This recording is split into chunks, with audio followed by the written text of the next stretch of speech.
एक सुनियोजित तरीका है जहां पर संसद के द्वारा ऐसा काला कानून पास कराने की बात की जा रही है जो अंग्रेजों ने भी कभी पास नहीं कराने की सोची।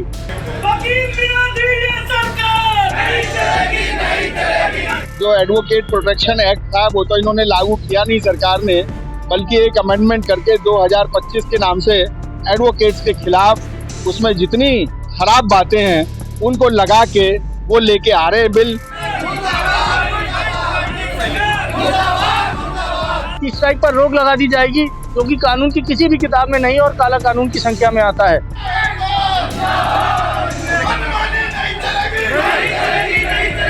ऐसा कानून कोई भी हिंदुस्तान का वकील ना मानना है और मानने से इनकार करता है।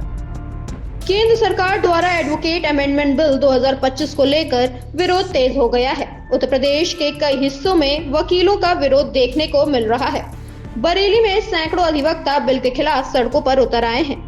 उन्होंने कहा कि एडवोकेट अमेंडमेंट बिल 2025 का जो स्वरूप बना हुआ है उससे अधिवक्ताओं की स्वतंत्रता पर अंकुश लगाने की कोशिश की जा रही है। यूपी बार काउंसिल के अध्यक्ष के आह्वान पर वकीलों ने राष्ट्रपति को संबोधित करते हुए एक मांग पत्र सौंपा है। इसके साथ ही 25 फरवरी को देशव्यापी आंदोलन का ऐलान किया है।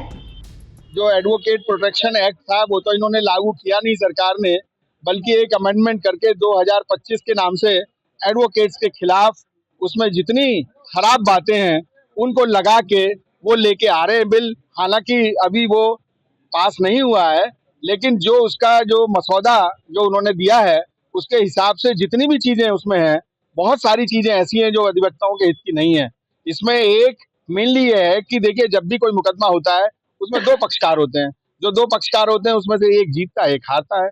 अब इसमें हारने वाले जो अधिवक्ता हैं उनके खिलाफ 3 लाख रुपए तक का जुर्माने का प्रावधान उन्होंने कर दिया है उसकी मांग पे।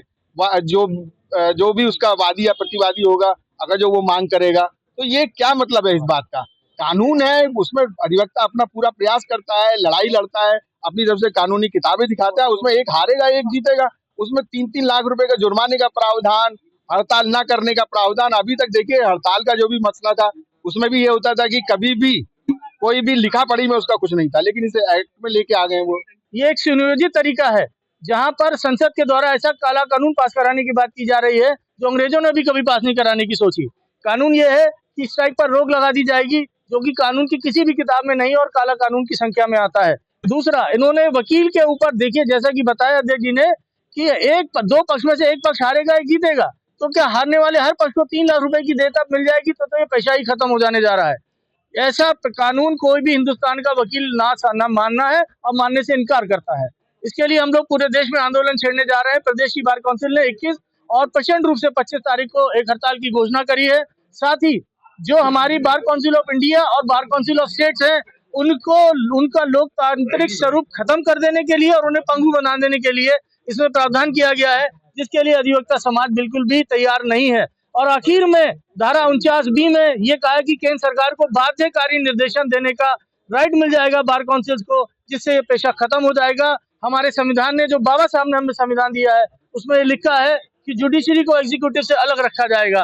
तो अगर केंद्र सरकार जो एग्जीक्यूटिव होती है वो अगर एक डायरेक्शन देने का अधिकार रख लेगी तो ये संविधान की हत्या के बराबर है। तो मेरा अनुरोध है, और ये आज तो एक अंगड़ाई है साथियों, 25 तारीख को मैं जानता हूँ कि एक महासागर के रूप में पूरे बरेली का अधिवक्ता, पूरे प्रदेश का अधिवक्ता और पूरे देश का अधिवक्ता इस आंदोलन में इकट्ठा होने जा रहा है। मेरा अनुरोध है सरकार से अविलंब, और हम लोगों ने राष्ट्रपति के माध्यम से अपना ज्ञापन भेजा है बरेली बार एसोसिएशन ने, कि ये जो भी इनका वो है, इसका जो हश्र होगा वो तो होगा, तत्काल विधि मंत्री इसके रोक की घोषणा करें, वरना यह आंदोलन प्रचंड रूप से पूरे भारत में फैल जाएगा।